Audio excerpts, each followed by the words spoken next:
Baik, bismillah. Assalamualaikum warahmatullahi wabarakatuh. Bismillahirrahmanirrahim. Alhamdulillahi rabbil alamin.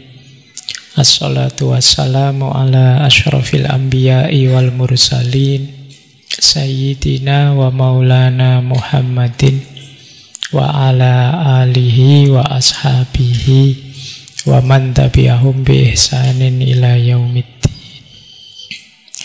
Amma ba'd. Baik, bismillah, mari kita lanjutkan lagi belajar kita, ngaji kita. Malam hari ini kita belajar masih di tema tentang kekayaan. Malam ini kita belajar tentang uang. Tapi uang tidak di aspek jumlahnya atau besarannya. Karena saya tahu kita tidak banyak punyanya. Tidak harus dibahas senjelimet itu, tapi sisi psikologisnya. Ini mungkin bagian seperti minggu lalu ya, jenis behavioral economics. Jadi ekonomi perilaku, bagaimana menyikapi uang secara psikologis, mental yang tepat apa. Baik, malam ini kita ketemu tokoh ini yang beliau menulis buku terkenal sekali. Buku ini diterjemahkan sampai ke 50 bahasa, sudah mencapai 4 jutaan eksemplar. Jadi meskipun hitungannya masih muda, jauh lebih muda dari saya. Beliau kelahiran 80-an, 80 sekian. Sekarang masih aktif, sudah menulis artikel-artikel bidang ekonomi, meskipun basic keilmuan beliau bukan ekonomi. Artikelnya jumlahnya sudah puluhan ribu. Tidak bayangkan ya, artikel bisa jumlahnya sampai puluhan ribu itu. Mungkin tiap hari kerjaannya nulis. Morgan Housel. Dia ini banting setir ke ranah ekonomi, termasuk aspek psikologinya, karena pernah ngalami juga waktu dia di usia 80-an. Mungkin ada di antara teman-teman ya yang seperti dia ikut model-model trading, terus gagal. Jadi dia ngalami sendiri itu, makanya terus jadi bijaksana sekarang. Itu pentingnya kegagalan ya, itu membuat kita terus jadi bijaksana. Itu kalau mau mikir. Karena itu kalau bahasa kita itu rahasianya Allah ya. Barang pahit tapi buahnya ternyata sangat manis. Mungkin dia tidak membayangkan besok itu jadi penulis besar yang terkenal di level internasional. Bayangannya beliau mungkin ya pingin bisnis saja sih, pingin kaya lewat jalur bisnis. Tapi ternyata gagal. Tapi ternyata ada hikmah besar di balik itu. Beliau sendiri juga, apalagi pengalaman waktu kecilnya juga baik. Sejak kecil beliau sakit-sakitan, sakit paru-paru. Itu nanti yang berpengaruh ke konsep-konsepnya dia. Jadi nanti di antara konsepnya itu ya hidup itu tidak sepasti kalkulasi dan bayangan kita. Sudah merancang macam-macam, ternyata sakit. Nah ini kan tidak semudah bayangan-bayangan kita tentang masa depan. Kita sudah membayangkan mau begini, mau begitu, ternyata perang dunia. Ini kan berat. Atau kita sudah mengkalkulasi, saya santai saja Pak, mungkin sebentar lagi perang, ini dunia kacau. Ternyata tidak jadi. Ayo kamu sudah terlanjur santai. Jadi hidup itu tidak sepasti itu. Nah, itu nanti kelihatan di gagasan-gagasan beliau. Kalau saat ini sih, beliau hidup di Washington DC, Amerika. 1 istri 2 anak. Nah, itu hidup sederhana meskipun asetnya sekarang ya besar pastinya. Tapi beliau memang lebih suka hidup sederhana sebagaimana nanti konsepnya. Baik, kita belajar ya mengelola dimensi yang kadang-kadang kita sinisi tapi sebenarnya kita butuh. Kita ketawai kalau ada orang kok pikirannya uang saja, tapi buktinya kita tidak punya duit juga stres. Maka yuk, tidak usah malu-malu, kita bahas sekalian, tapi secara bijaksana gimana sih cara mengelolanya. Baik, bismillah. Kita mulai ya. Saya awali dari quotes ini. Jadi menurut beliau, money is everywhere. Uang itu ada di mana-mana, diperlukan dalam semua hal. It affects all of us. Ia mempengaruhi kita semua.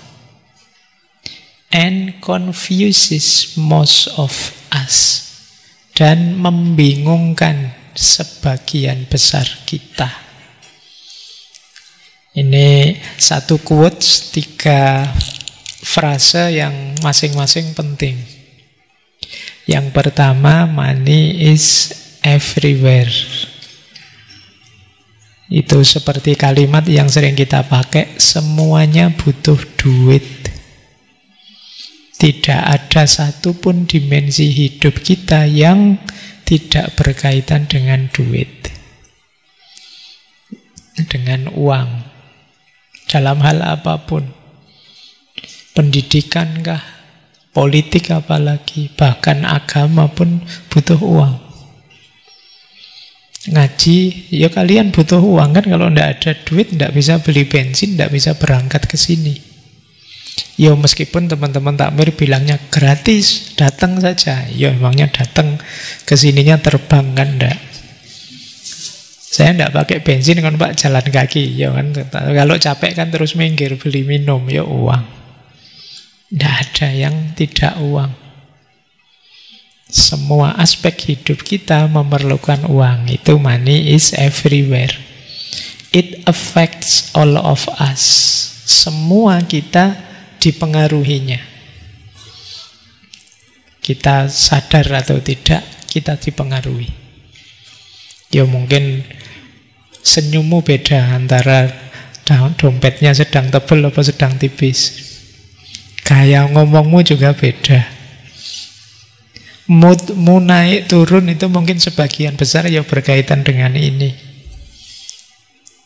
Itu affect all of us namanya. And confuses most of us. Dan membingungkan kita semua. Kita bingung, kemarin belajar tasawuf tidak boleh mikir dunia. Tapi kalau nggak dipikir, tidak punya duit, susah juga kita. Mau nyufi juga mungkin sekarang mahal. Jangan dikira, Pak saya mau nyepi Pak, menghindar dari keramaian. Oh, jangan dikira menghindar dari keramaian itu murah. Mungkin menghindar dari keramaian mau kemana? Ke gunung. Oh sekarang villa-villa mahal. Kamu mau kemana? Ya, mahal juga sekarang. Kok sekarang mau beli kitab saja sekarang mahal. Ngaji, apalagi saya online saja kok Pak. Yo, kuotanya juga mahal.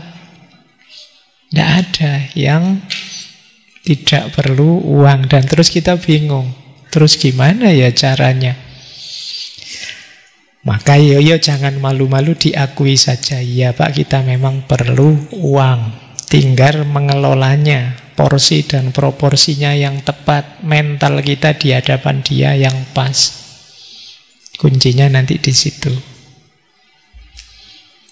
Terus, nah cuma Housel ini punya tesis begini. Doing well with money has a little to do with how smart you are and a lot to do with how you behave.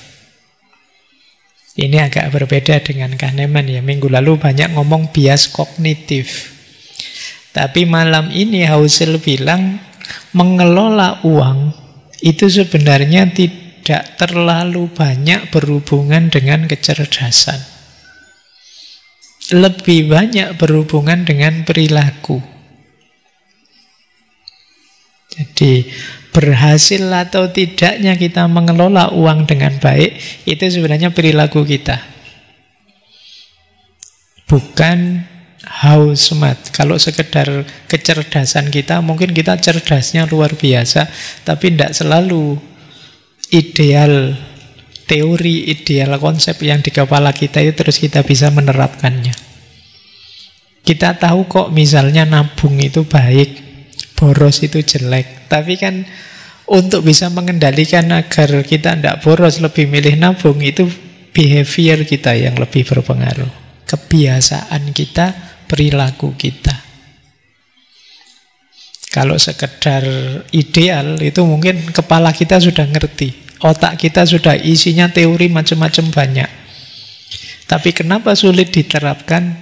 Behave kita. Ini mungkin berlaku tidak hanya untuk konteks uang.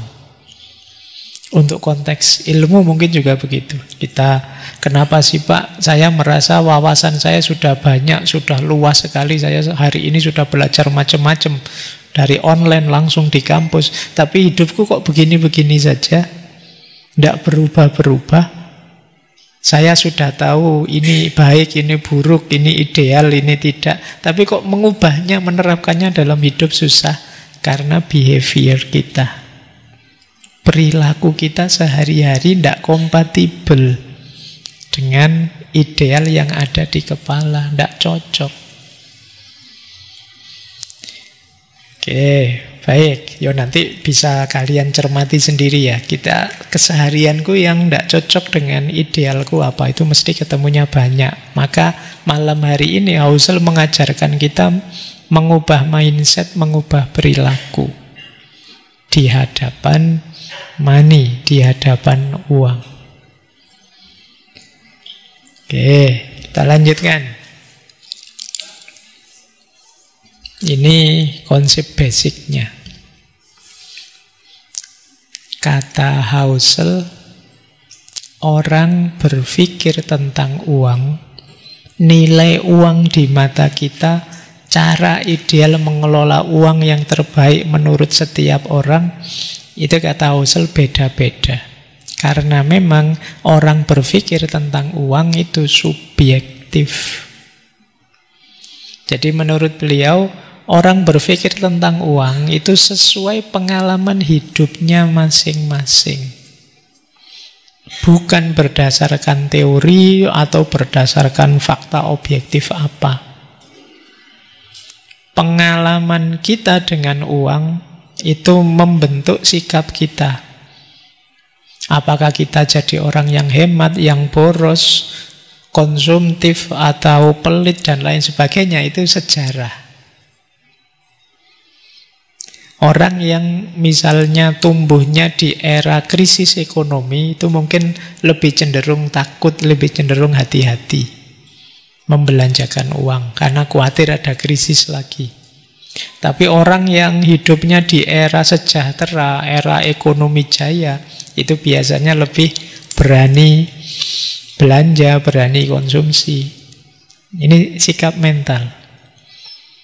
Maka kalian masing-masing coba dicek ya, kondisi ekonomimu misalnya sejak kecil seperti apa. Seperti itulah terbentuk mindsetmu. Yang kalau saya dulu kecil di rumah itu, kalau makan telur, itu telur satu diiris jadi 4 untuk berempat. Oh, mungkin beda dengan mungkin kalian dulu di rumah, alah telur Pak bisa sesuka-suka lah masak telur, makan telur. Setiap kali Indomie ya nambah telur sekian itu. Dari saya yang harus dipecah 4. Itu persepsi saya tentang telur, tentang makanan itu mungkin berbeda. Tentang uang juga begitu. Kalian mungkin kaget lihat temenmu sekali makan ratusan ribu padahal masih mahasiswa.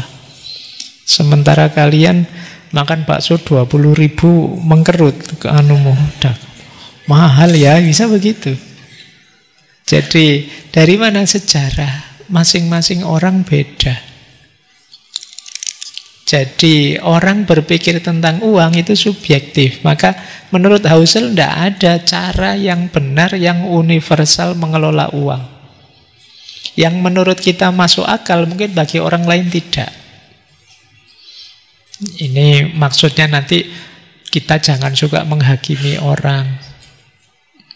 Jangan suka mencela gaya hidupnya orang. Mereka anak sejarahnya masing-masing.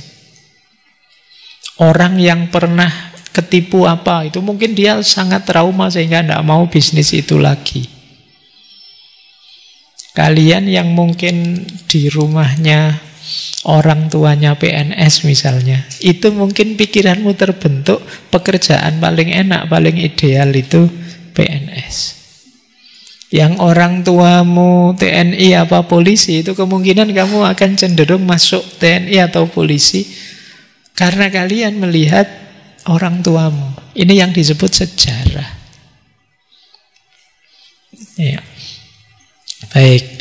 Jadi yang pertama, cara pandang kita terhadap uang, termasuk idealisme kita tentang kekayaan, itu sejarah yang membentuknya. Yang masing-masing kita beda-beda. Ya.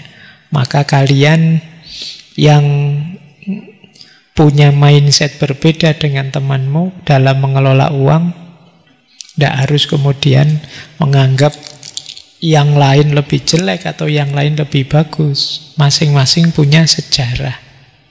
Jangan menghakimi cara orang lain mengelola uang. Mungkin saja itu karena pengalamannya atau mungkin juga karena trauma-traumanya. Jadi tidak semua keputusan keuangan itu dibentuk secara rasional. Makanya tadi akal itu perlu sedikit saja, behave-nya yang banyak. Tapi ya tidak masalah kalian memahami gayanya temanmu, tidak untuk dicela tapi untuk meluaskan wawasan. Oh, memang ada orang yang gaya hidupnya begini, gaya hidupnya begitu. Tidak masalah. Ini tidak ada hubungannya dengan kaya miskin. Ada juga sih, ada orang kaya yang gayanya seperti miskin. Ada orang miskin yang gayanya seperti orang kaya. Itu juga pasti karena sejarah. Mungkin kalian selama ini tidak punya uang, terus direndahkan orang, dilecehkan orang. Akhirnya kalian, wah kalau kayak gini saya tidak punya harga diri. Sudahlah saya tak gaya seperti orang kaya, biar dihargai orang. Ini sejarah. Atau yang kaya, gayanya kayak orang tidak punya. Mungkin dia capek, tiap kemana-mana sama temennya disuruh traktir terus. Kok aku terus yang traktir? Ya kamu kan yang paling kaya. Oh, besok dia gayanya seperti tidak pegang uang. Yang kaya kan bapakku tidak ngasih apa-apa. Jadi dia gayanya seperti itu. Kenapa bisa begitu? Pengalaman. Jadi yuk kita tidak menghakimi orang dengan cara mereka mengelola keuangan. Masing-masing punya strateginya sendiri, punya sejarahnya sendiri. Baik, kita lanjutkan sekarang.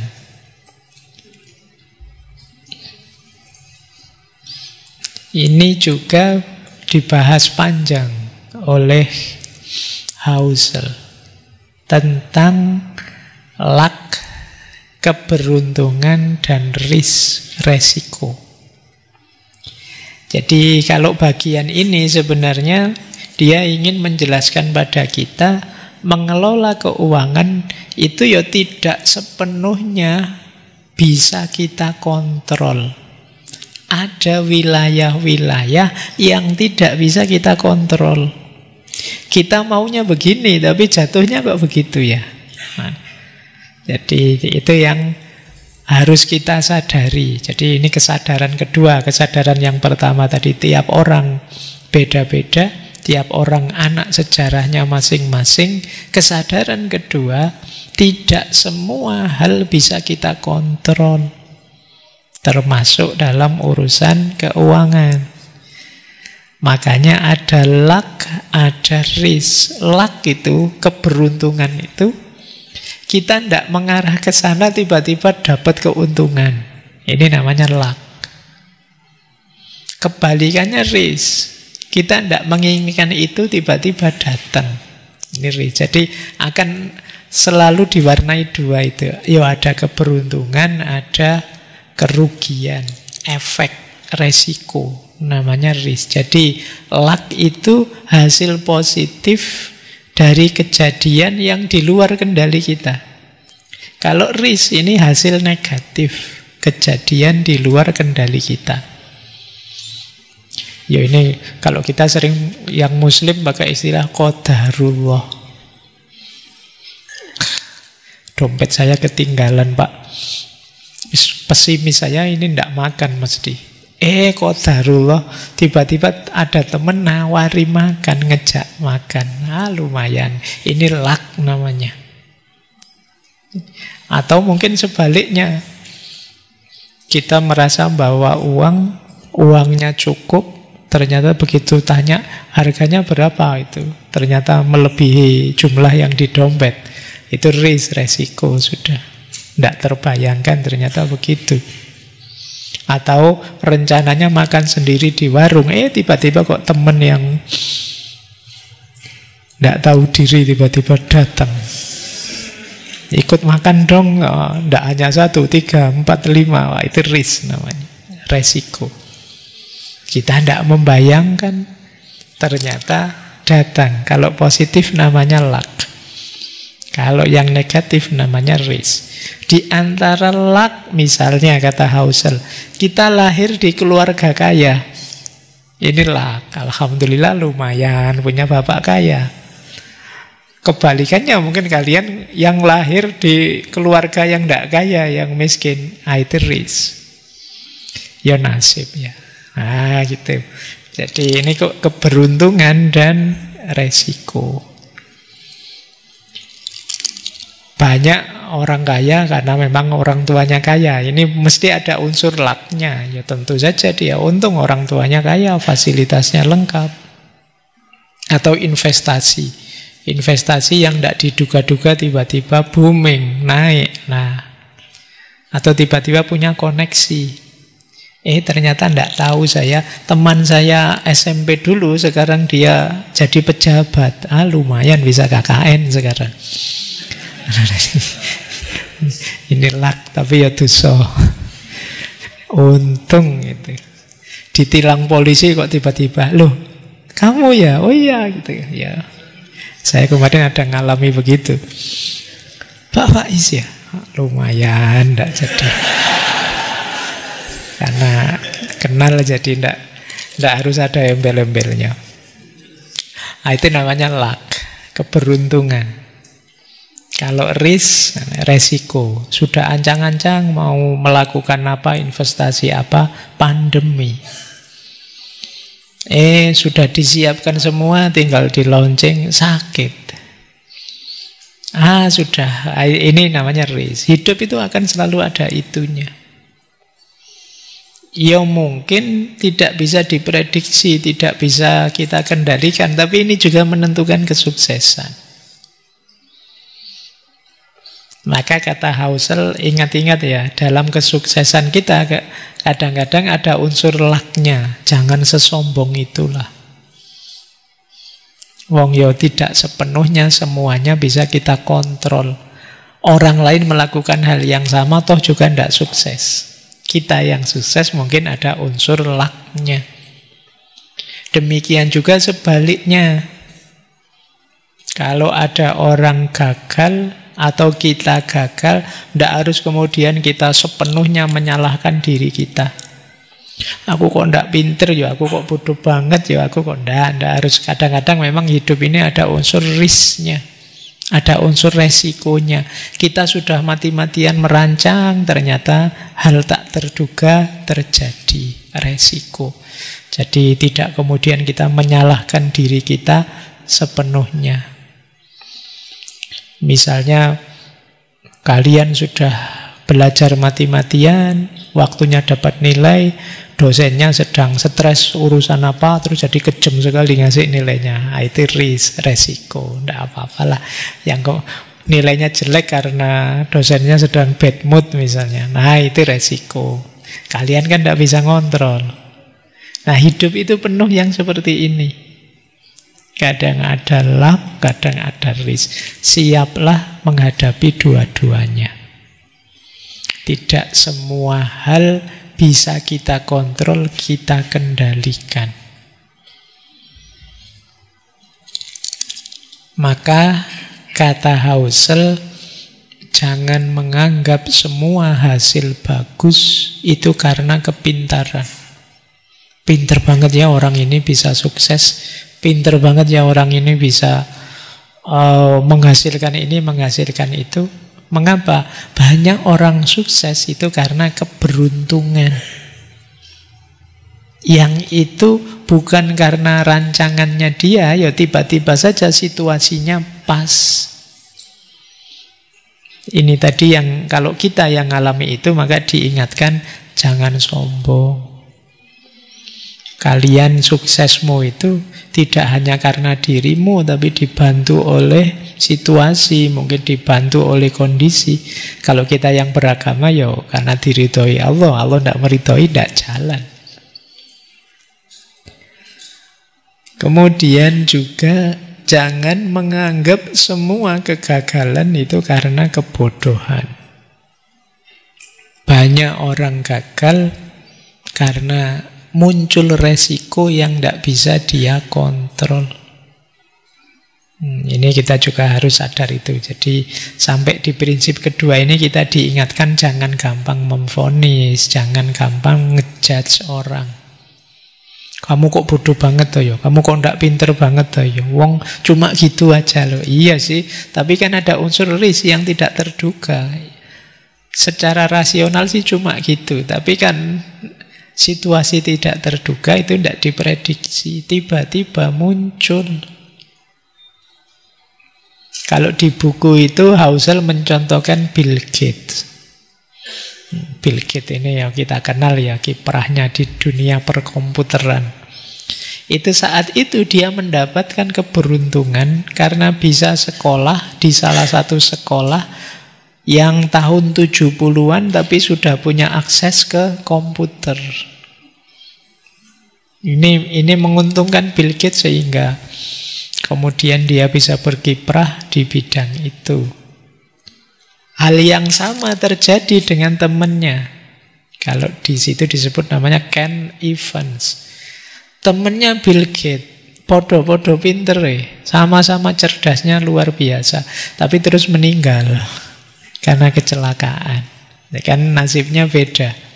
Yang satu ketemu resiko, yang satu ketemu luck, keberuntungan. Jadi ternyata hidup ini tidak seeksak itu, termasuk urusan uang.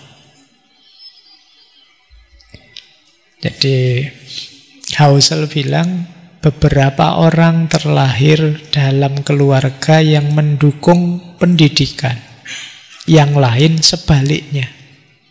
Ini nanti ada efeknya. Beberapa terlahir dalam ekonomi yang berkembang pesat, yang mendukung kewirausahaan. Sementara ada orang yang lahir dalam perang dan kemiskinan. Ini kita tidak bisa bantah, situasinya memang begitu. Saya ingin Anda sukses, kata Husserl, dan saya ingin Anda meraihnya. Namun sadarilah bahwa tidak semua kesuksesan itu karena kerja keras. Dan tidak semua kemiskinan disebabkan oleh kemalasan. Maka jangan overestimate pada orang yang sukses dan jangan underestimate pada orang yang gagal. Kita kan selalu kalau ada orang gagal itu melihatnya jelek terus. Itu alah mesti males itu, mesti tidak memberikan semuanya. Gitu kayak apa ya kamu ngerti lelahnya dia, capeknya dia, dengan santainya kita menyebut dia males-malesan, tidak serius. Ada banyak faktor risk dalam hidup ini. Atau kalau ada orang sukses, wah kita puji setinggi langit, kadang ceritanya dilebih-lebihkan. Oh ini dia orang hebat, ini pinter ini. Itu kalau ditelusuri nasabnya mesti ketemunya orang-orang kaya lah. Malah dilebih-lebihkan sampai kemana-mana. Padahal mungkin ada banyak faktor luck saja. Oke ya, saya banyak diceritai orang yang kenal ngaji filsafat itu karena diuntungkan oleh pandemi. Jadi ngertinya pandemi. Sebelumnya tidak ada orang kenal ngaji filsafat, tapi begitu pandemi terpaksa orang di rumah daripada nganggur, terus ketemu ngaji filsafat terus kenal. Banyak yang begitu. Itu kan ini yang disebut faktor. Saya tidak bisa mengendalikan. Pandemi bukan ciptaan saya. Tapi diuntungkan oleh itu. Itu namanya faktor luck. Atau mungkin kan banyak yang bilang, Pak, saya kalau dengerin ngaji itu terus bisa tidur misalnya. Saya diuntungkan dengan mentalnya orang hari ini yang suka overthinking jadi sulit tidur. Ngaji filsafat mengambil keuntungan dari situ. Itu namanya luck. Makanya kalau ada yang tanya, apa Pak rahasianya kok bisa sukses? Saya tidak pernah merancang untuk bisa sukses. Ya jalan-jalan sendiri ketemu keberuntungan ini, keberuntungan itu. Baik, jadi ini harus kita pertimbangkan juga. Jadi mengelola uang sebelum segalanya nanti kita merancang sampai detail, ayo diingat-ingat ya. Hidup ini tidak se-eksak itu, tidak sepasti itu. Masih ada luck and risk. Ini kalau dibawa ke tasawuf lebih tajam lagi ini kan. Kita itu kuasanya hanya merancang. Yang menetapkan hasilnya, yang mengintervensi segala yang tidak mungkin jadi mungkin, atau yang seolah-olah sudah pasti jadi tidak mungkin. Apa yang tidak bisa, yang Allah lakukan, yang Tuhan lakukan. Itu faktor luck and risk-nya lebih besar bagi kita yang beriman. Makanya jangan sembrono, jangan sombong. Ternyata hidup kita yang tidak sepasti itu. Baik, kita lanjutkan. Nah, selanjutnya Husserl juga membedakan antara rich and wealth. Rich itu kaya.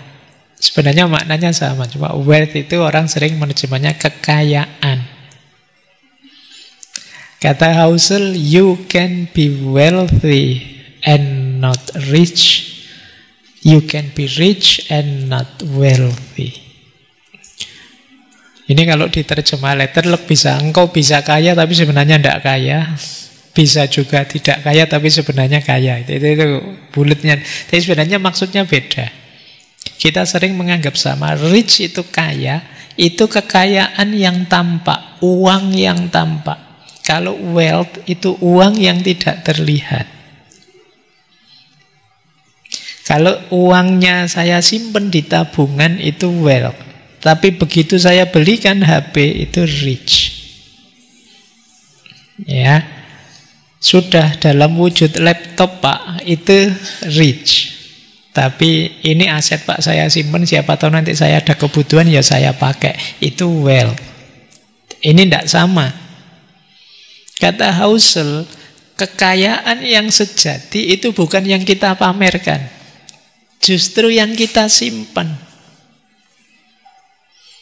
Jadi kekayaan itu yang aset yang belum kita belanjakan. Itulah kekayaan sejati. Jadi ya, ini kebalikan ya. Ini teorinya agak unik. Berarti kalau kalian lihat temanmu mobilnya mewah ya, rumahnya besar sekali ya, itu belum jadi parameter dia benar-benar kaya.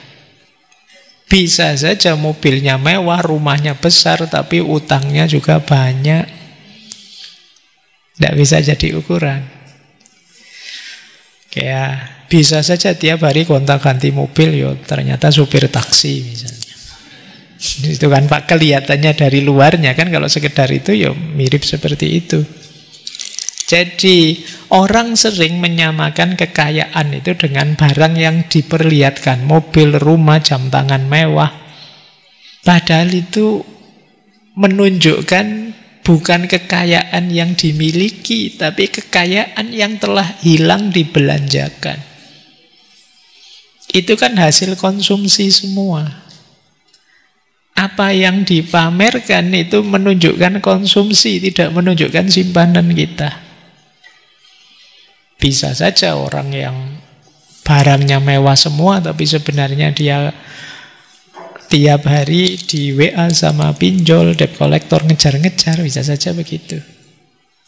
Jadi itu bedanya rich and wealth. Bisa saja orang kelihatan kaya, tapi sebenarnya tidak kaya. Rich, tapi tidak wealth.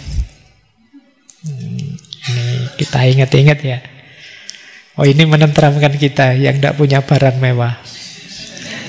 Kalau ditanya orang, saya itu kayaknya biasa gini, tapi tidak mesti juga kok gitu. Kan kadang-kadang kalian lihat orang kaya-kaya itu kalau kemana-mana kan malah kadang simple banget. Hanya pakai sandal jepit, hanya pakai kaos biasa. Sementara orang yang kaya baru biasanya itu, gaya nih. Tiap bulan ganti HP, padahal kalau mau pakai HP tanya dulu, ini budgetnya gimana ya, gitu bisa gitu.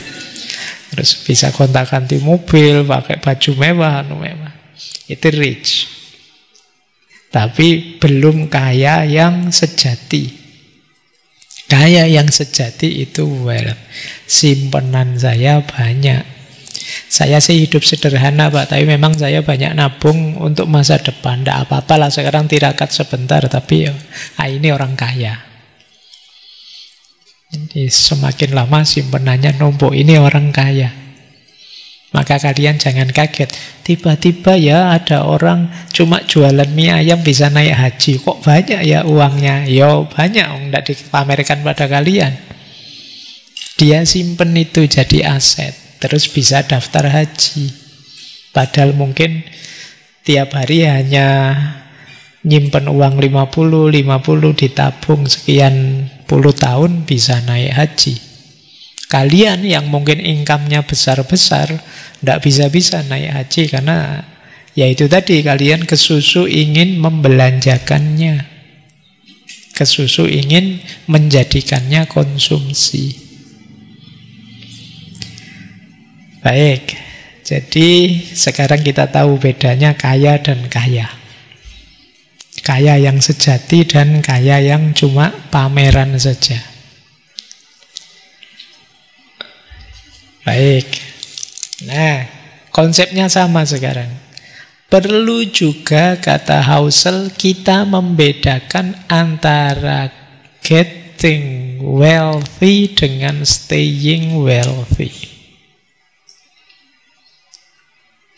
Getting wealthy itu gimana kita menjadi kaya. Kalau staying wealthy, gimana kita mempertahankan kekayaan. Ini dua hal yang berbeda. Salah lumus kita gugur, nggak jadi orang kaya kita. Gimana caranya jadi kaya dan gimana caranya tetap kaya. Kata Husserl, untuk jadi kaya ini awal tetap ya, diperlukan semangat, kerja keras, berani spekulasi. Ini untuk jadi kaya, tidak putus asa, jatuh bangun lagi, itu getting wealthy. Mendirikan bisnis, beli saham, meminjam untuk usaha, ini getting wealthy namanya. Nanti mentalnya harus disesuaikan kalau sudah kaya dan ingin mempertahankan. Tidak bisa lagi pakai mental lama, bisa bahaya. Untuk staying wealthy, ini setelah punya aset, ya kita lebih banyak butuh perlindungan, manajemen resiko. Mungkin menyimpan dana sebagian untuk jaga-jaga asuransi. Tidak berani lagi terlalu banyak spekulasi, harus lebih hati-hati, mentalnya beda. Ketika menuju kekayaan mungkin kita harus lebih berani spekulasi ini, nyoba itu. Tapi ketika mempertahankan ya harusnya tidak senekat itu. Kalau dianalogikan mungkin getting wealthy itu seperti orang naik ke puncak gunung. Harus mengerahkan tenaga, berani, semangatnya tinggi. Sementara staying wealthy itu sudah di atas gunung kita. Maka yang kita lakukan apa? Berusaha agar tidak kepleset, tidak tergelincir. Butuh seimbang, fokus, waspada. Ini staying wealthy. Banyak orang yang bisa menjadi kaya, tetapi terus gagal untuk jadi tetap kaya. Kenapa begitu? Mentalnya tidak berubah seperti waktu getting. Terlalu berani spekulasi, terlalu berani mengambil resiko. Tidak tahu kapan harus berhenti, pokoknya ingin ekspansi terus. Salah satunya mesti terus gagal, jatuh. Ini staying wealthy. Jadi yang satu getting wealthy, yang satu staying wealthy. Ini mentalitasnya berbeda, tidak boleh sama. Baik, ini kalian ingat-ingat ya, saya tahu tidak bisa sekarang menerapkannya. Mungkin besok-besok kalau kalian usaha, kalau kalian sedang berjuang, ada beda strategi ya antara proses menjadi kaya dan bertahan agar tetap kaya.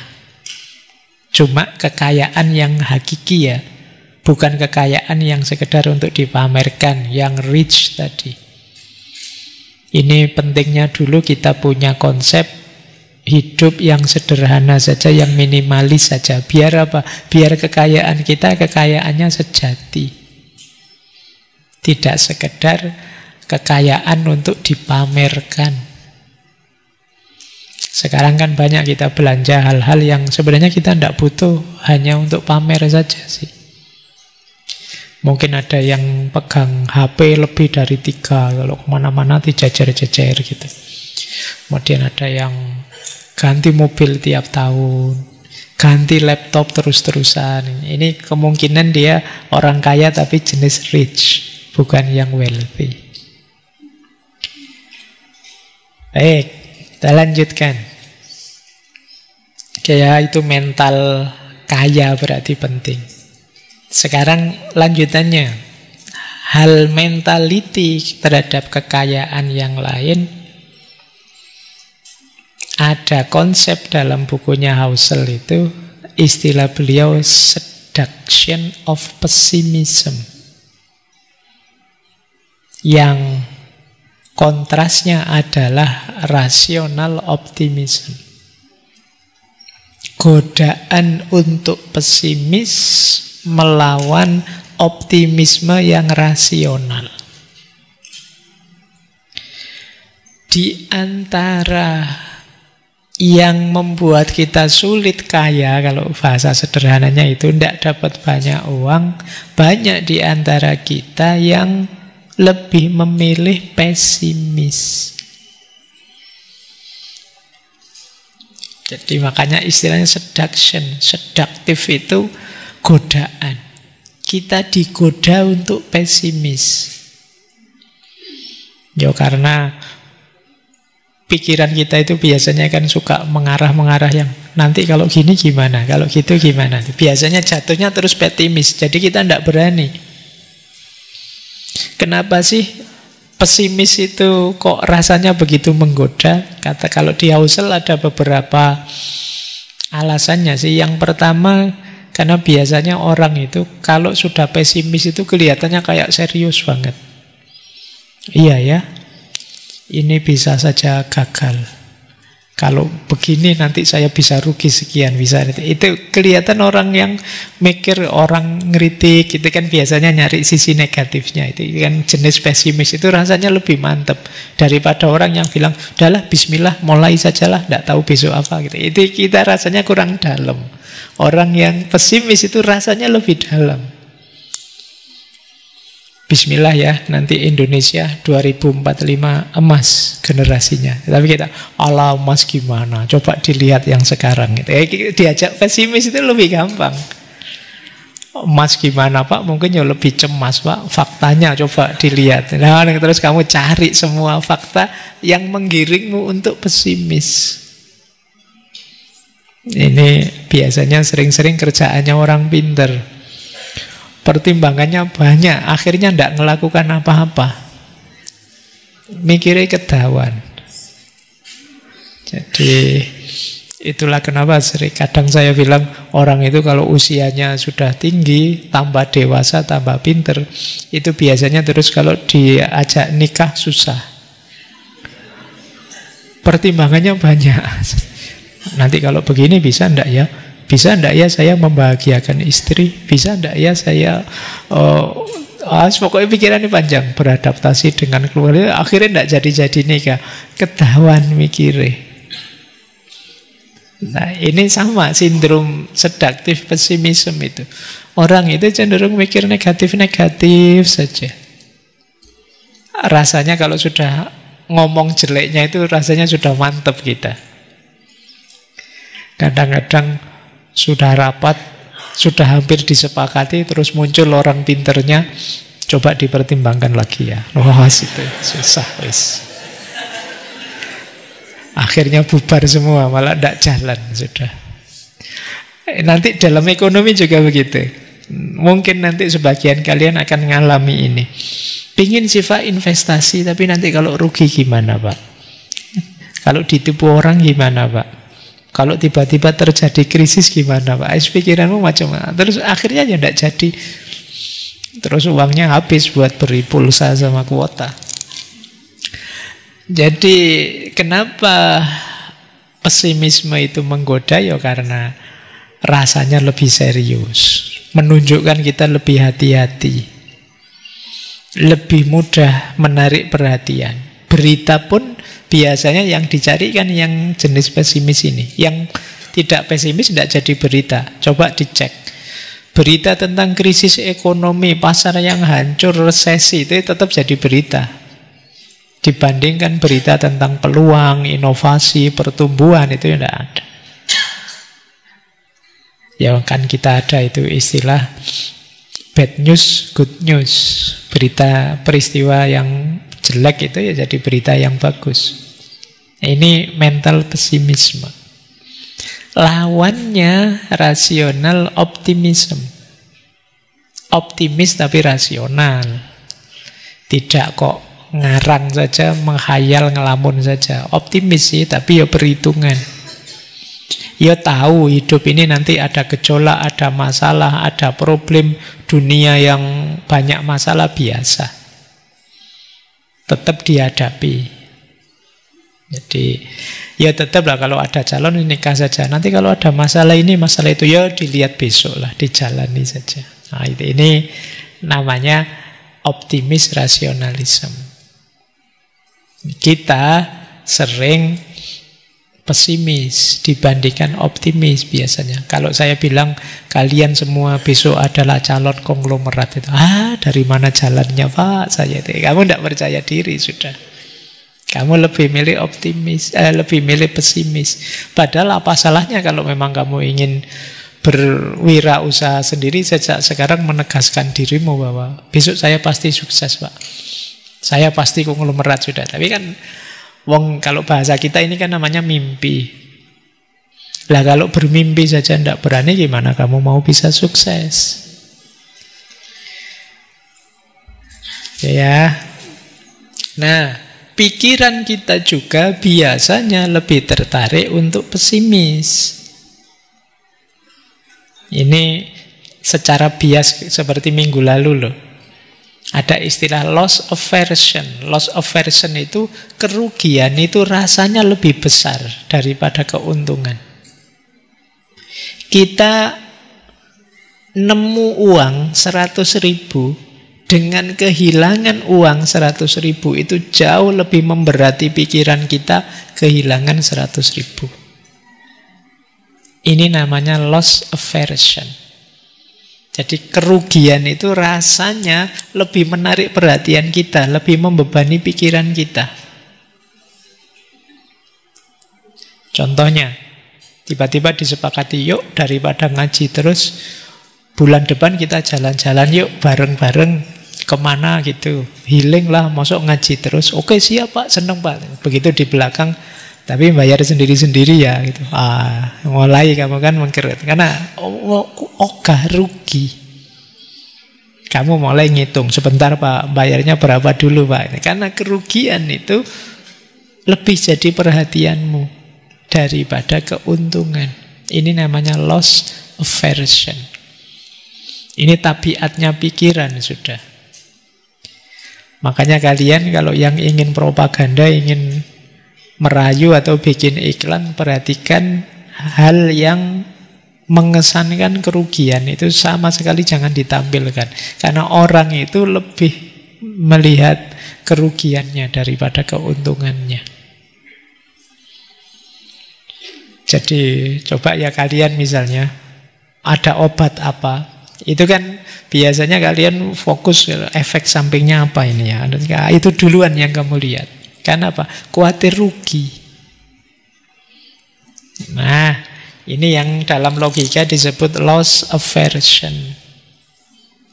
Yang kedua, ya secara logis, hal-hal atau berita yang buruk itu lebih menarik. Kalau berita baik itu membosankan. Peresmian pabrik ini ya, membosankan. Berita-berita kayak gitu kan kita malas melihatnya. Tapi kalau ada korupsi, ada pabrik tutup, bangkrut, itu menarik. Itu yang membuat kita terus data yang di kepala kita itu terus data negatif semua. Dan ini nanti ada hubungannya dengan evolusi kita, evolusi psikologis kita. Yang lebih peka, dunia ini tambah banyak ancamannya, kita lebih waspada, lebih peka terhadap bahaya. Efeknya apa sih Pak pesimis secara ekonomi berhubungan dengan uang? Yang pertama, akhirnya kita takut mengambil resiko. Jadi tidak mikir luck-nya, kita mikir risk-nya. Ya orang yang takut mengambil resiko akhirnya ya tidak ngapa-ngapain. Akhirnya apa? Jadi yang kedua, melewatkan peluang untuk tumbuh. Ya kita tidak berkembang sudah. Dan yang ketiga, biasanya terus jadi sinis. Kalau ada temennya melakukan invest apa, bisnis apa, itu diketawain. Lihat saja, gagal, ngerti saya itu. Kalau padahal belum pernah ngapa-ngapain. Tapi diam-diam kamu berharap dia gagal karena kamunya sendiri tidak bergerak. Kalau tiba-tiba dia sukses, kamu dongkolnya luar biasa. Itu cuatan dari rasa iri. Nah, maka kata Housel, orang yang mikirnya tidak panjang itu biasanya memang cenderung pesimis. Tapi kalau orang berpikir jangka panjang, lebih cenderung optimis. Di situ dia menguraikan begini. Pengamat-pengamat itu yang mengamati jangka pendek, situasi sekarang saja, itu sering jatuhnya adalah ekonomi itu tambah jelek, tambah krisis, kata dia. Tapi ayo kita lihat global secara umum dunia ini, 100 tahun terakhir, ternyata juga dunia ini berkembang pesat kok. Ya teknologinya, ya pasar sahamnya, ya kualitas hidup manusianya. Padahal di setiap zaman orang selalu meramalkan ekonomi jelek, ekonomi jatuh, itu kata Housel. Itu berarti apa? Kita perlu mikir jangka lebih panjang. Sejak zaman, mungkin kalau di kita ya sejak zaman presiden pertama itu orang selalu bahas ekonomi yang jelek, yang jatuh, yang ambruk dan lain sebagainya. Selalu dikritik di situ. Ya sampai hari ini. Tapi kalau dilihat lebih general umum, mulai zaman 45 sampai hari ini itu ya kita perkembangan ekonominya luar biasa. Berarti kan secara umum sebenarnya berkembang. Ya tentu saja dalam batas-batas tertentu ada banyak kekurangan, kelemahan. Tapi ya fakta umumnya secara makro, itu kata Housel, coba dilihat 100 tahun terakhir itu ya pasar saham hidup, teknologi luar biasa, kualitas hidup kita jauh dengan dulu. Ini berarti berkembang. Ini gunanya berpikir jangka panjang yang membuat kita optimis. Jadi kata Housel, pesimisme itu memang terdengar lebih cerdas dan lebih masuk akal daripada optimisme. Dan banyak orang salah mengira pesimis berarti bijaksana. Jadi seolah-olah mengingatkan kita, jangan begitu, jangan begini. Wah, ini orangnya bijaksana. Padahal ini membuat kita mandek, tidak berkembang. Kalau begitu nekat saja Pak. Ayo ndak nekat, ya penuh perhitungan tapi berani. Makanya istilahnya berani. Berani itu tengah-tengah antara nekat dan pengecut, kalau kata Imam Ghazali. Ya tidak sembrono asal maju, tapi juga tidak penakut, tidak berani ngapa-ngapain. Beranilah, ini sudah pas, sudah berani itu. Setelah mengkalkulasi, merancang, terus dieksekusi.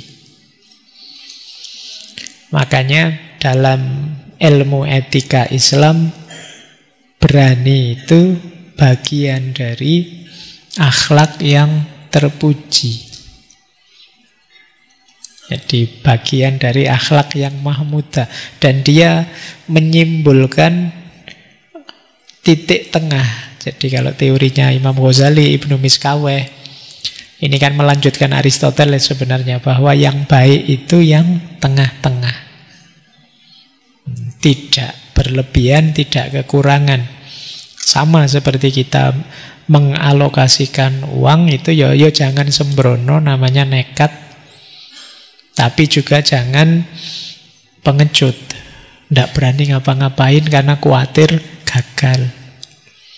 Kalau sudah dirancang dengan baik, eksekusilah. Kalau sudah punya perhitungan-perhitungan, jalankan. Caranya begitu. Makanya tetap waspada dalam jangka pendek, tapi percaya dirilah untuk jangka panjang. Jangan biarkan berita buruk hari ini membunuh harapanmu tentang masa depan. Bagi kita yang senang membaca berita-berita buruk, tiap hari melihat info-info yang negatif, jangan biarkan berita-berita itu membunuh harapan kita tentang masa depan. Baik, kita lanjutkan. Ambil nafas dulu, enggak apa-apa. Istirahat dulu sebentar. Saya tahu ini wacana seperti ini mungkin kalian merasanya masih jauh Pak. Ini kita masih berjuang gimana caranya agar dompetnya ada isinya, itu saja sih Pak. Mikirnya masih belum sedalam ini. Tapi yo kalian perlu tahu ini karena tantanganmu di masa depan ini. Meskipun kalian bukan jurusan ekonomi, mungkin ada yang jurusan pendidikan, ada yang jurusan tafsir, filsafat, tapi ujian hidupmu besok yang paling besar tetap ekonomi.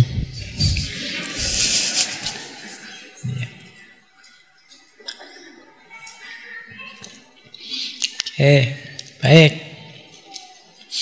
Nah, ini core ideas-nya, gagasan pokoknya dari Housel dalam Psychology of Money.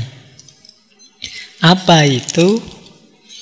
Mengelola perilaku itu lebih penting daripada menaklukkan pasar. Mengelola perilaku, ya menaklukkan pasar atau mengalahkan pasar itu kayak kita membelanjakan uang kita untuk bisnis, untuk usaha, untuk investasi yang kemudian sukses. Ini berarti kita bisa menaklukkan pasar. Yang ini butuh keterampilan, butuh waktu, butuh keberuntungan.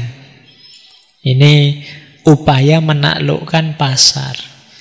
Tapi menurut Husserl, untuk bisa menaklukkan pasar, kita harus bisa mengelola perilaku. Kita harus bisa mengendalikan emosi, tidak serakah, tidak penakut, tidak egois saat memutuskan. Kita harus disiplin, sabar, tidak mudah terombang-ambing. Nah, ini perilaku namanya. Bayangkan kalau kita investasi, bisnis kok terus emosinan, ngamuan. Ayo, klienmu, kolegamu bubar. Atau pelitnya luar biasa. Atau sombongnya luar biasa. Atau tidak disiplin. Tidak sabaran. Baru invest kemarin, inginnya minggu depan sudah panen, sudah hasilnya banyak. Ini tidak sabaran. Psikologinya tidak stabil. Moodnya berubah-ubah, naik turun. Nah, ini sulit kalian sukses. Jadi mengelola perilaku itu jauh lebih penting dulu. Nah, ya kalau untuk menaklukkan pasar tadi kalian menunggu besok-besok kalau sudah punya modal, Pak, sudah. Tapi latihan, melatih perilaku itu harus sejak sekarang. Tidak bisa nunggu besok. Besok lah, Pak, kalau saya sudah punya pabrik baru melatih disiplin, baru tidak bisa. Latihannya sejak sekarang. Gaya hidup kita harus sudah kita sesuaikan. Maka ayo dikendalikan emosi, latihan berpikir jernih, latihan sabar, latihan disiplin. Kalau sekarang kalian bangunnya saja jam 11 siang, karena malamnya mabar sampai jam 1, jam 2 misalnya. Kalau besok kalian punya usaha gimana? Misalnya punya toko, yang lain jam 8 sudah buka, kamu jam 12 baru dibuka. Itu pun sambil ngantuk karena malamnya melean misalnya. Ini perilaku. Kalau tidak kalian bentuk sekarang, ya kalian akan kesulitan besok. Kenapa sih, Pak, kok perilaku yang diurusi? Kata Husserl, karena perilaku itulah yang bisa kita kontrol. Kalau pasar tidak bisa kita kontrol. Pasar itu seperti apa, tertarik atau tidak dengan produk kita dan lain sebagainya, itu kita tidak bisa kontrol. Yang bisa kita kontrol respon kita, perilaku kita. Husserl memberi contoh, ada banyak investasi yang gagal bukan karena strateginya salah, tapi emosinya yang tidak stabil. Ekonomi baru turun sedikit panik. Atau sembrono. Dan lain sebagainya. Maka kata Husserl, tidak semua orang harus jadi jenius di pasar, tapi semua orang harus bisa mengelola dirinya, menahan diri. Tidak impulsif, sabar, dan lain sebagainya. Ada pandangan yang menarik. Mengelola uang itu seperti diet. Semua orang tahu makan sehat dan olahraga itu penting. Tapi yang sulit adalah konsisten dan disiplin melakukannya. Sama nanti kalian mengelola uang itu kan sebenarnya tahu. Seperti saya bilang tadi, nabung itu baik, boros itu jelek, kurang perhitungan itu jelek, emosional itu jelek. Kita semua tahu. Tinggal menjalankannya yang belum. Secara konsisten, secara disiplin. Ini yang sulit. Jadi maka ayo kita ya mulai sekarang. Kalau teman-teman memang ingin bergerak di ranah misalnya bisnis atau investasi, sebenarnya di semua ranah perlu menata perilaku kita. Latihannya sejak sekarang. Saya tidak tahu, jangan-jangan sebagian besar niatnya PNS semua ya. Jadi kalau ditawani model-model gini, enggak Pak, saya pokoknya besok PNS saja. Sekarang mulai belajar CAT saya Pak. Ya banyak berdoa. Dicontohkan oleh Husserl begini, banyak investor membeli saat harga tinggi hanya karena FOMO. Yang lain begitu, sekarang trennya itu, sekarang itu FOMO saja, tidak mengukur dirinya, tidak mengkalkulasi situasinya dengan detail, hanya ikut-ikutan saja.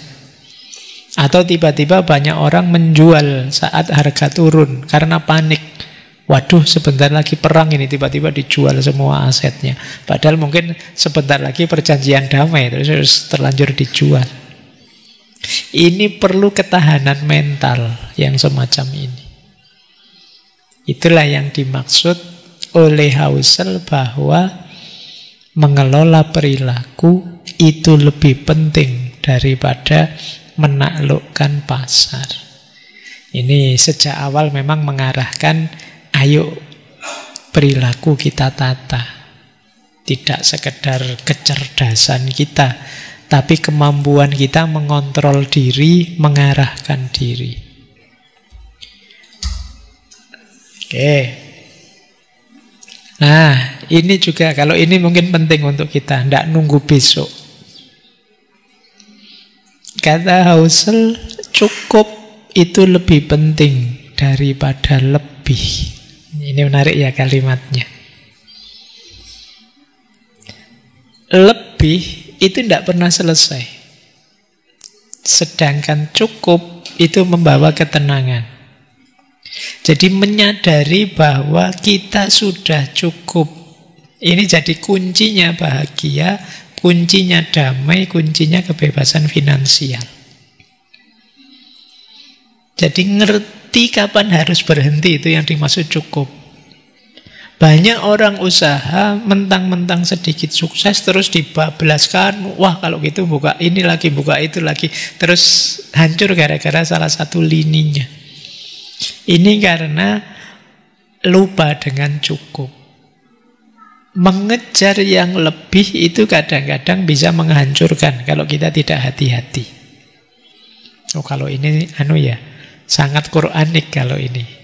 Alhaakumut takasur hatta zurtumul maqabir. Jadi engkau akan berlomba-lomba untuk berlebihan, berbanyak-banyakan. Dan itu sampai mati. Jadi kata Husserl, banyak orang kehilangan semuanya bukan karena tidak pinter, tapi karena tidak tahu kapan harus berhenti. Jadi banyak orang sudah kaya, sudah sukses, tapi masih ingin ngambil resiko ini, resiko itu. Terus akhirnya malah bangkrut. Contohnya banyak sudah. Kayak orang main judi. Ini semoga di sini tidak ada ya pemainnya judi online. Orang main judi itu jangan dikira dia bisa berhenti kalau menang. Apalagi kalah. Kalau dia kalah, dia ingin, wah sudah kalah, ini saya harus mengembalikan yang kemarin kalah. Pasti pikirannya kan begitu.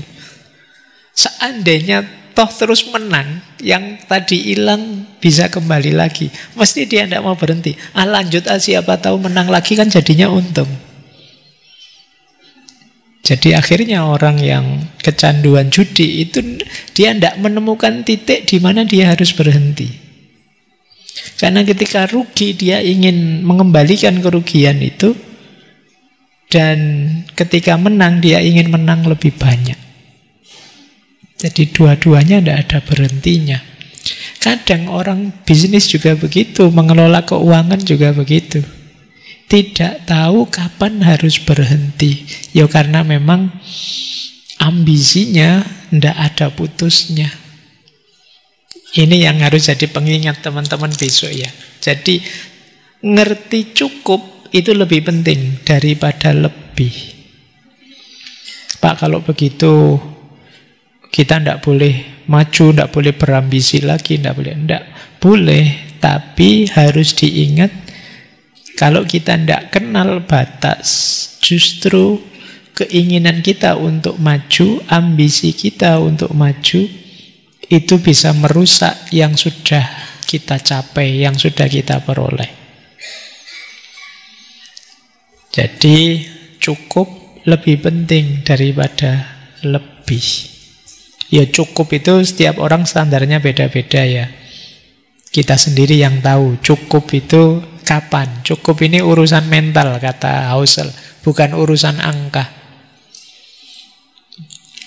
Saya mungkin masih jutaan itu cukup lah tiap bulan. Tapi orang tertentu harus puluhan juta, orang lain harus ratusan juta, itu baru cukup. Kalau kalian ya mungkin, saya tidak tahu sangunya mahasiswa sekarang 1 bulan berapa. Zaman saya dulu jadi mahasiswa 1 bulan sangunya 50.000. Beda ya sama kalian sekarang ya. Itu pun harus dipakai naik mikrolet 100 rupiah keliling Jogja. Dari Krapyak sampai UIN itu bisa 1 jaman itu. 100 rupiah. Setahun saya di pondok itu bayarnya 100.000 setahun. Saya tidak tahu kalau kos sekarang apa ada ya yang 1 bulan 100.000 apa ada. Tidak ada ya. Oke, ini yang dimaksud cukup itu urusan mental, bukan urusan angka. Kalau segitu bagi saya cukup, mungkin bagi kalian tidak. Zaman saya makan itu nasi, sayur, telur, kerupuknya 2, teh hangat 500 rupiah. Saya apal karena tiap pagi sarapannya rata-rata jenis itu. Masih 500 itu hitungannya besar, mungkin kayak sekarang ya puluhan ribu sudah itu. Ya. Oke ya, yang penting cukup ya, jangan dilihat besarannya. Tidak berlebihan. Maka kata Husserl, the hardest financial skill is getting the goalpost to stop moving. Salah satu kemampuan finansial yang paling berat adalah membuat gawang, goalpost itu gawang, berhenti bergerak. Maksudnya gawangnya ini jangan digerakkan terus, jadi kita akhirnya rasanya tidak gol-gol sampai besok. Kalau gawangnya berhenti kan targetnya enak. Kalau sudah masuk ke situ berarti goal tercapai, sudah kan gitu. Tapi kan kita kadang sudah mau goal kita tambah target lagi, sudah mau goal kita tambah target lagi. Akhirnya tidak goal-goal, kita tidak ada syukurnya, kurang terus. Maka cukup lebih penting daripada lebih. Saya lanjutkan. Nah, ini istilahnya dekat. Semoga tidak salah paham. Reasonable lebih penting daripada rasional. Apa bedanya reasonable dengan rasional? Kalau reasonable itu artinya masuk akal, bisa diterima, itu reasonable. Kalau rasional itu ya secara utuh dia sempurna rasional. Jadi rasional itu semacam perfect, cocok, sesuai. Kalau reasonable itu masuk akal saja. Jadi kalau rasional itu perhitungan matematika, 1 + 1 2 itu rasional. Emosinya tidak dilibatkan. Pokoknya teorinya begini ya begini. Idealnya begitu, harus hidup begitu, itu namanya rasional.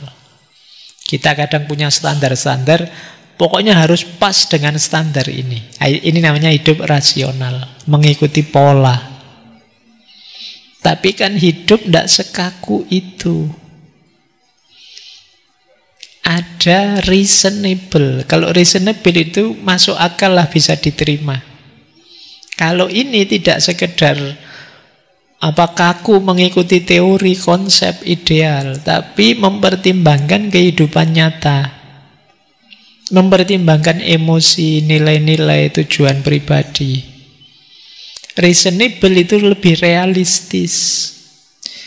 Bisa dicontohkan, di situ ada contohnya. Misalnya ya, kita hutang terus nyicil. Cicilannya itu mungkin masih 20 tahun kita ngambil cicilan yang murah misalnya. Nah, secara rasional harusnya ya kita cicil saja sampai berakhir waktunya.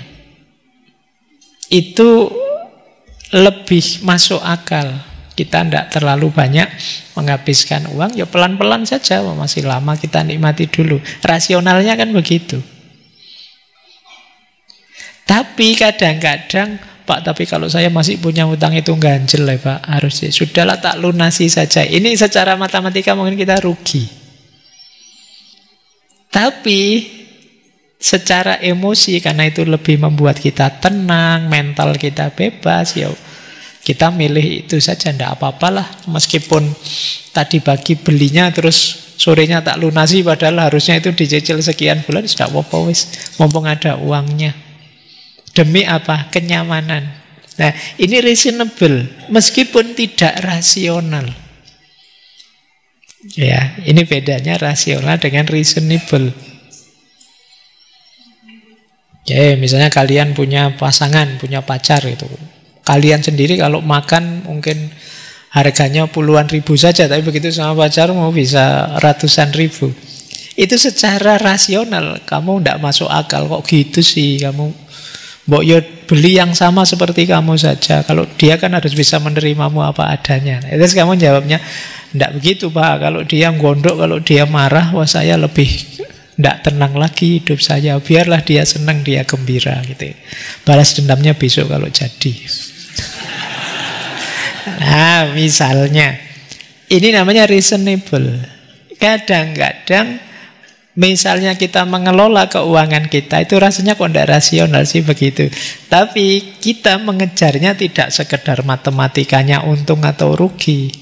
Mungkin ada hubungannya dengan ketenangan batin, ada hubungannya dengan kenyamanan. Mungkin juga ini ingin membahagiakan orang dan lain sebagainya.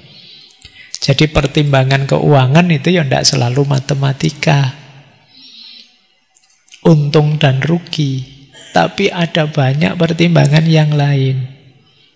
Itulah bedanya rasional dan reasonable.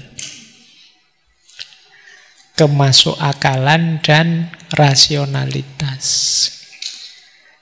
Baik, karena hidup ini kompleks. Untung rugi tidak satu-satunya pertimbangan. Lanjut ya. Bersiap menghadapi ketidakpastian itu lebih penting daripada memprediksi masa depan. Kadang-kadang kita itu lebih sibuk ngukur besok kira-kira seperti apa, terus baru kita merancang investasi. Tapi kata Housel, ada yang lebih penting daripada ngeramal-ngeramal begitu. Wong hidup ini kadang diramal seperti apa ya meleset. Yang lebih penting apa? Siap saja menghadapi segala sesuatu. Akan lebih enak. Jadi kenapa sih prediksi masa depan itu tidak bisa dijadikan sandaran? Ya karena dunia ini kompleks. Berubahnya cepat, kita sudah ngitung detail. Pak, ini dalam waktu sekian bulan minimal akan kembali modal sekian, terus paling tidak di tahun kesekian akan. Ini kan ramalan kita. Tiba-tiba ada pandemi 2 tahun. Selesai sudah. Dunia tidak sesimpel itu. Banyak hal besar yang mempengaruhi hidup ini. Keuangan kita juga terpengaruh. Dan ini tidak bisa diprediksi. Krisis ekonomi itu 98 itu mungkin tidak banyak orang yang memprediksi sebelumnya tahun itu ada krisis heboh besar-besaran, situasi berubah sangat drastis. Pandemi juga begitu. Inovasi teknologi, semua orang kaget. Sekarang teknologi begitu cepatnya berkembang. Sebentar lagi manusia tidak kepake lagi. Dosen-dosen sekarang tidak ada gunanya, diganti ChatGPT. Ya kan, ini kan tidak terprediksi sebelumnya. Belum lagi perubahan geopolitik, perang di sana, perang di sini, konflik ini itu. Nah, jadi daripada kita sibuk meramal, kata Husserl, ayolah lebih baik begini saja, kita siapkan diri kita untuk menghadapi apapun yang mungkin terjadi besok. Ini lebih membuat kita tentram. Kalau situasi baik-baik saja, alhamdulillah kita siap. Seandainya ada hal darurat terjadi di luar prediksi, kita juga sudah siap. Itu ada beberapa sih yang disarankan oleh Husserl ya, membangun sistem keuangan yang tahan banting. Contohnya apa? Kita harus selalu punya dana darurat. Sisihkan sebagian kecil uang kita untuk hal tak terduga. Saya tidak tahu, kalian mentradisikan itu tidak harus selalu kita pegang uang untuk yang tak terduga. Jangan dihabiskan semuanya, meskipun tahu besok orang tua ngirim lagi, tapi pastikan kalian selalu pegang dana tak terduga. Kemudian kalau memang modalmu banyak, ingin investasi, kata Husserl, jangan ditaruh semua di satu keranjang. Boleh investasi ini, yang lain ke sana, yang lain ke situ. Di dalam rangka kalau sini gagal, sini masih ada. Ini kalau uangnya banyak ya. Ya. Kalau uangnya banyak, maksudnya jangan uangnya banyak ditaruh di situ semua. Kalau kamu taruh di situ semua, kalau yang di situ jatuh ya jatuh. Kemudian jangan terlalu optimis, juga jangan terlalu serakah. Selalu sadari batas. Terus ingat-ingat namanya margin of safety, batas aman. Kita harus hidup tidak berlebihan, di bawah ambang aman. Kalau memang dalam 1 bulan itu maksimal, misalnya kita kuatnya belanja sekian juta misalnya, ambil bawahnya sedikit. Jangan dipas. Jadi di bawahnya sedikit, biar apa? Biar tidak kaget nanti kalau terjadi yang tidak terduga.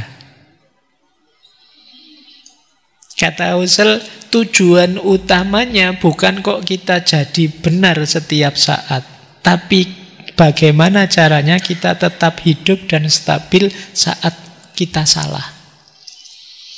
Salah kalkulasi, salah prediksi, itu ya tidak apa-apa. Gagal ternyata prediksi saya keliru, tidak apa-apa. Saya sudah menyiapkannya kalau gagal. Jadi bersiap menghadapi ketidakpastian itu lebih penting daripada memprediksi masa depan. Bukan berarti tidak boleh, tapi dahulukan bersiap menghadapi ketidakpastian. Kata Husserl, when things are going extremely well, realize it's not as good as you think. Ketika sesuatu kok jalannya terlalu mulus, terlalu lancar, ingat-ingat sadari bahwa situasinya tidak sebagus yang kamu pikirkan. Ini maksudnya biar kita selalu waspada. Tiba-tiba muncul risk seperti tadi, muncul resiko yang tidak terbayangkan, maka kita sudah siap. Kan ada peribahasa itu. Biasanya sebelum badai itu situasinya sangat tenang. Nah, kalau terlalu mulus sangat tenang itu hati-hati. Biasanya tidak terduga, tiba-tiba terus badainya muncul. Maka siap-siaplah. Baik, kita lanjutkan. Ini menarik. Di bukunya Husserl ada istilah man in the car paradox. Paradok orang dalam mobil. Ini mungkin nyindir orang yang suka pamer. Jadi paradok ini terjadi, kata Husserl, ketika seseorang membeli barang mahal, misalnya mobil mewah. Harapannya dia biar orang lihat mobil kita itu terus kagum, iri, dan lain sebagainya. Kata Husserl, orang itu kan inginnya, misalnya saya punya beli mobil baru, saya membayangkan orang lihat saya itu iri pada saya, kagum pada saya. Padahal kata Husserl, itu sebenarnya orang tidak kagum pada saya. Orang hanya kagum pada mobilnya saja, bukan orangnya. Di buku itu contohnya begini. Ketika seseorang melihat orang mengendarai Ferrari misalnya, mereka tidak berpikir, wow, orang itu hebat. Tapi cenderung berpikir, kalau aku punya mobil itu, keren mungkin ya. Jadi orang tidak mikir kita, yang dipikir dia di mobil itu. Maksudnya apa? Kekaguman orang itu diarahkan tidak pada pemiliknya, tapi bayangan mereka kalau memiliki hal itu. Teman-teman misalnya lihat ada rumah bagus, mewah, luar biasa. Apa mikir orang yang punya rumah? Yang kita pikir, seandainya ya saya punya rumah kayak gitu. Saya tetap, bukan kalian yang punya rumah. Ini namanya man in the car paradox. Maksudnya apa sih analogi ini? Kita itu sering salah mengira bahwa kalau kita kaya dan orang tahu kita kaya, terus orang kagum pada kita. Padahal enggak. Orang itu hanya sibuk memproyeksikan keinginan mereka sendiri dalam barang-barang yang kita miliki. Jadi kita yang suka pamer, termasuk pamer status, pamer barang, ini sebenarnya tidak efektif. Orang tidak sepenuhnya menghargai kita. Kata Husserl, pengakuan sejati itu tidak datang dari penampilan luar. Kalau kita ingin benar-benar dihargai orang, tujuan kita dihormati orang lain, maka sikap kita, karakter kita, integritas kita itu jauh lebih berdampak daripada barang-barang kita. Kalau ingin yang dilihat orangnya, jangan cuma pamer mobilnya.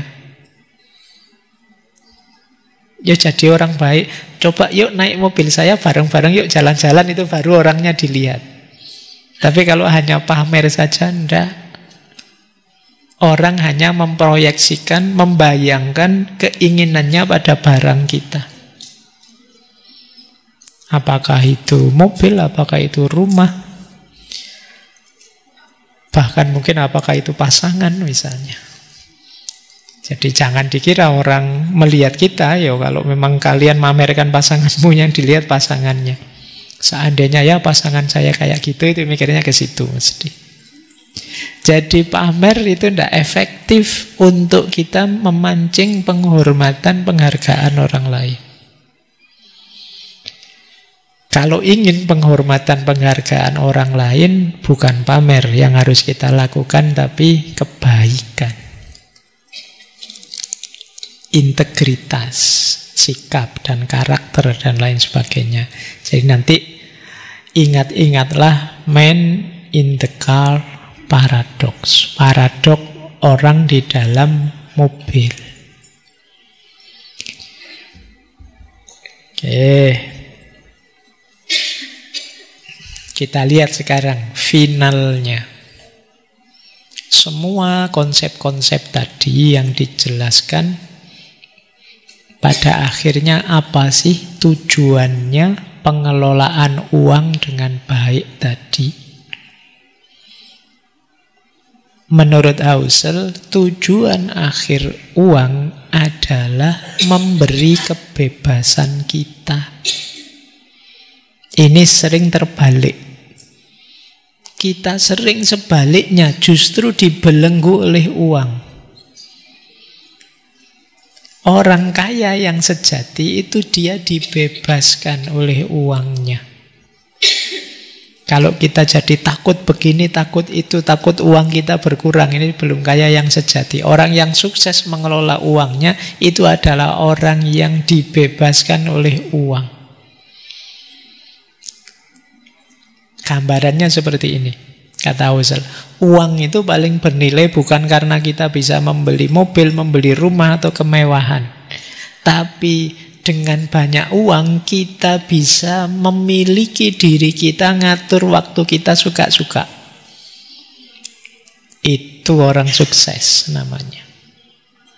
Jadi orang yang paling kaya itu bukan yang paling banyak kekayaan materinya, tapi orang yang bisa, ini paling tidak ya, hari ini kerja apa enggak ya? Enggak usah kerjalah, santai saja, tapi uangnya tetap datang. Hari ini ke kantor enggak? Biar saja sudah ada yang ngurusi, jalan-jalan aja lah. Tapi uangnya, ini orang merdeka sudah. Libur sajalah hari ini, gitu kan. Jadi ini orang yang sudah merdeka.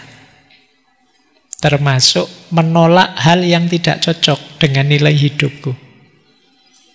Di sini saya kok diatur-atur kayak gitu, padahal saya tidak suka itu. Sudahlah, tidak salah.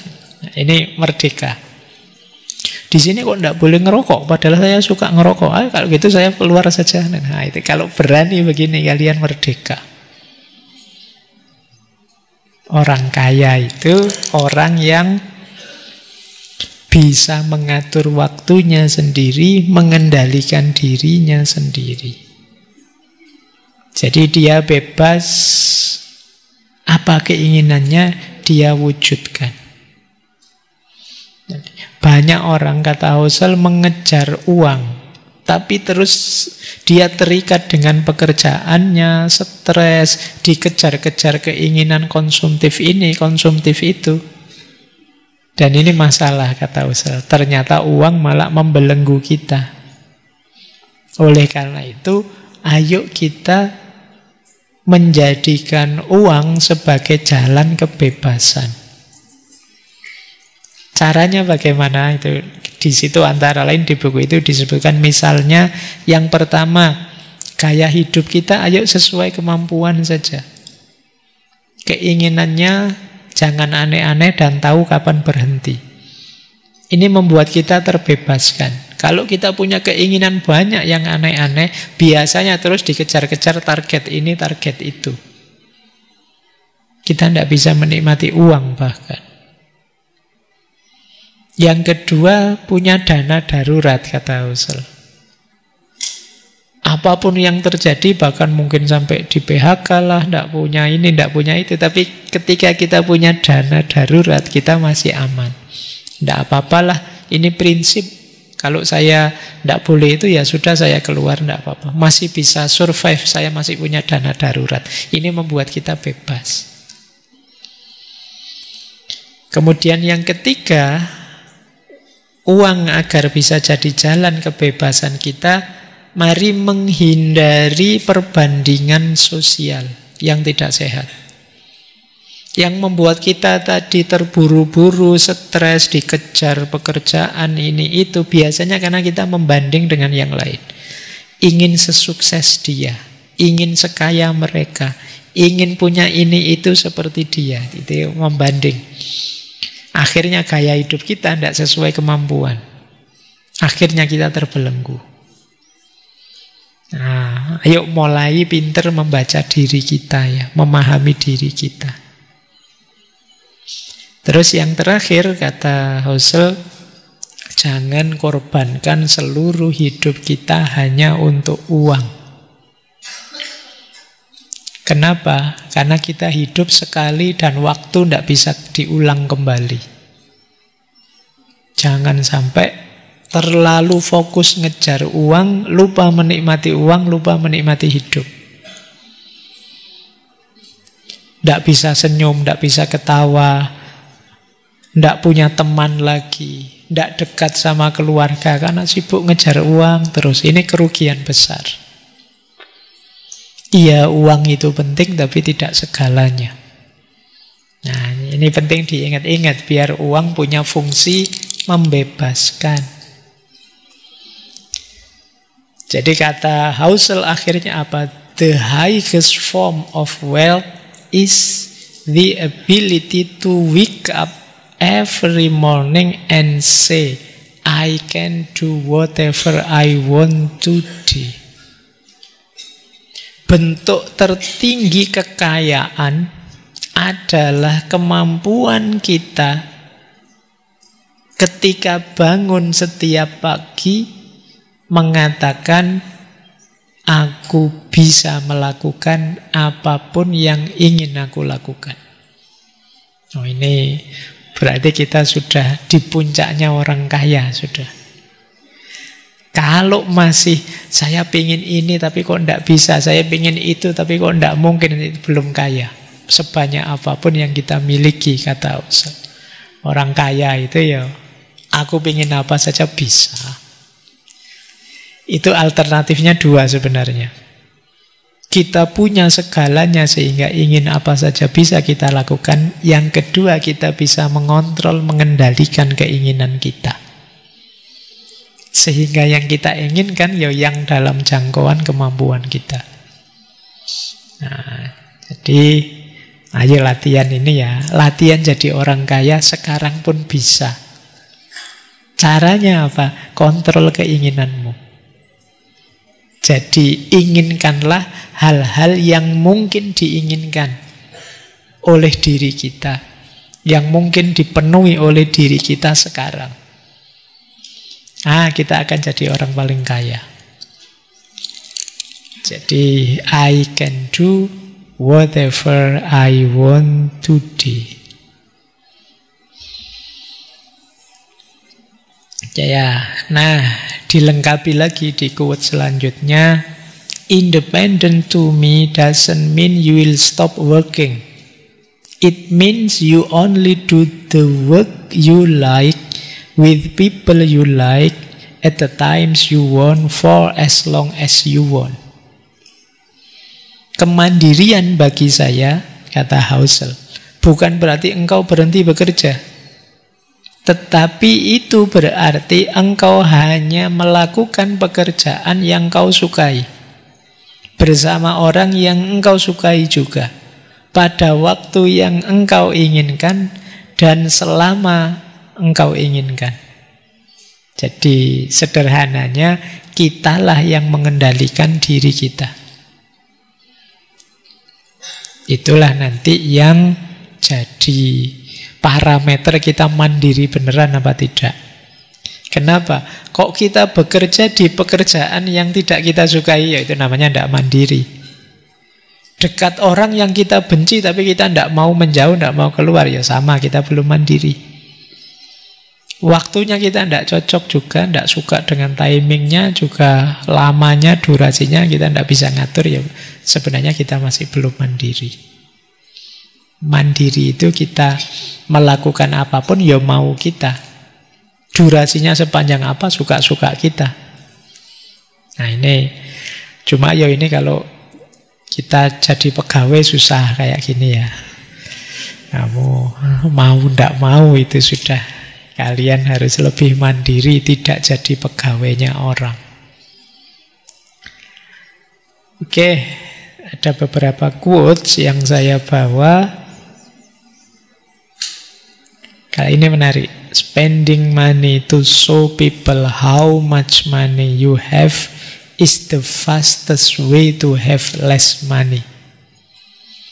Kalau engkau menghabiskan uang hanya untuk menunjukkan kepada orang lain berapa banyak uang yang kau miliki, itulah cara tercepat untuk memiliki lebih sedikit uang. Jadi kalau kalian membelanjakan uangmu hanya untuk pamer saja, itulah jalan tercepat untuk kehabisan uang. Kenapa? Karena semangat untuk pamer itu tidak ada akhirnya. Kalau kalian merasa eksis setelah dikagumi orang, setelah dipuji orang, ya itu tidak akan ada akhirnya. Itu jalan tercepat untuk membuatmu bangkrut. Membeli hal-hal yang tidak ada gunanya, tidak ada pentingnya. Seperti minggu lalu, belanja hanya untuk gengsi, bukan untuk fungsi. Oke, ini beberapa nasihatnya. Housel juga menasehati untuk memahami mengapa orang terjerat hutang, Anda tidak perlu belajar suku bunga. Anda perlu mempelajari sejarah keserakahan, ketidakamanan, insecurity, dan optimisme. Ini perlu dijelaskan ini. Kok ada orang bisa terjerat utang sedemikian dalamnya? Jangan belajar tentang kredit suku bunga, itu akarnya pasti 3. Kalau tidak keserakahan, pasti ketidakamanan, insecurity. Kalau saya tidak punya ini, nanti saya tidak bisa itu. Kalau saya tidak ini, nanti saya tidak dihargai. Kalau saya tidak itu, akhirnya terus hutang. Itu ketidakamanan. Kalau serakah jelas. Kalau insecure itu pikiran kita. Atau optimisme itu ngawur, tidak perhitungan. Berapa kekuatanmu kok utang sebesar itu? Kamu terlalu optimis. Biasanya Allah nanti bisa kok Pak, ada saja jalan, tidak usah khawatir. Rezekinya Allah di mana-mana bertaburan. Itu tidak perhitungan. Optimisme yang berlebihan. Ini sebenarnya setengah sindiran. Orang yang banyak hutangnya itu biasanya karena serakah atau cara berpikirnya serba insecure, khawatir ini, khawatir itu, sehingga terus nekat hutang, atau terlalu sembrono, terlalu optimis, padahal kemampuannya belum memungkinkan. Ada lagi satu quote. One of the most powerful ways to increase your savings isn't to raise your income. It is to raise your humility. Salah satu cara paling ampuh untuk meningkatkan tabunganmu bukan dengan meningkatkan penghasilanmu, melainkan dengan meningkatkan kerendahan hatimu. Humility. Jangan sombong lah, jangan sok pamer lah, menghabiskan uang banyak. Gaya hidupnya diturunkan sedikit, yang lebih humble, yang lebih rendah hati. Nah, maka savingnya jadi lebih banyak. Tidak apa-apalah, HP-nya sudah 5 tahun tidak ganti, tidak apa-apa, atau bisa dipakai. Laptopnya sejak zaman semester 1, sekarang S3 juga masih ini, tidak apa-apa, masih bisa dipakai. Rendah hati saja. Nah, savingmu akan lebih banyak. Jadi tidak harus dengan meningkatkan penghasilan untuk bisa memperbanyak saving. Cara paling mudah, ubah gaya hidup. Yo, kalau dalam Islam yo poso lah Senin Kemis. Masih kurang banyak, puasa ditambah 3 hari, 13, 14, 15 tiap bulan. Masih kurang, puasa Daud. Sehari puasa, sehari tidak, oh savingmu banyak itu. Oke ya itu maksudnya apa? Gaya hidupmu gantilah. Jangan terlalu boros, seperti tadi ya. Jangan belanja dengan dasar gengsi, tapi belanjalah dengan dasar fungsi. Kalau memang masih berfungsi, ya kenapa harus ganti? Termasuk baju, termasuk pakaian. Dulu seperti di minimalisme itu kan malah kita diminta bersih-bersih lemari, barang yang tidak penting, sudahlah dikeluarkan saja. Bikin sumpek. Kan pernah saya bilang, baju itu mungkin kita sebenarnya cuma butuh 3. Di lemarimu ada berapa? Banyak ya, sampai tidak kadang ya itu kena pengaruhnya Shopee dan kawan-kawan itu ya. Setiap hari ada saja paket baju, paket apa itu. 3 itu kan yang satu dipakai, yang satu dicuci, yang satu ditaruh lemari. Cukup. Besok yang dipakai dicuci, yang dicuci ditaruh lemari, yang ditaruh di lemari kita pakai. Dan kan muter gitu, jadi 3 cukup. Kalau sudah jelek, rusak, ya yang rusak diganti. Kan itu saja, tidak harus mencadang sebanyak itu. Tapi kan beda-beda Pak. Ini baju tidur, ini baju nongkrong, ini baju kuliah, ini baju Allah kayak siapa saja. Ya, level kita itu ya. Baju kuliah, baju sholat, baju tidur, baju mandi ya wis kuwi. Ya, baik. Ini cara meningkatkan saving. Oke, masih ada satu ternyata. Bersikaplah lebih baik dan jangan terlalu menyolok. Tidak ada orang yang terkesan dengan harta bendamu sebagaimana dirimu. Engkau berpikir menginginkan mobil mewah atau jam tangan bagus. Namun mungkin yang kau inginkan adalah rasa hormat dan kekaguman dari orang lain. Padahal engkau lebih mungkin memperoleh semua itu melalui kebaikan dan kerendahan hati. Sudahlah, ayo kita akhiri budaya pamer, budaya berlebihan, budaya gengsi. Tidak ada orang mengagumi harta benda yang jadi milik kita. Mungkin kita ingin mobil mewah atau jam tangan bagus biar dihormati orang, biar dikagumi orang. Padahal yang lebih mungkin membuat kita dikagumi orang, dihormati orang adalah kebaikan dan kerendahan hati. Jadi kalau ingin mendapatkan itu, ngapain sih keluar uang banyak-banyak untuk mobil mewah, untuk jam tangan bagus? Lebih baik kita upgrade diri kita dengan melakukan lebih banyak kebaikan dan lebih rendah hati. Itu membuat orang lebih kagum dan lebih hormat.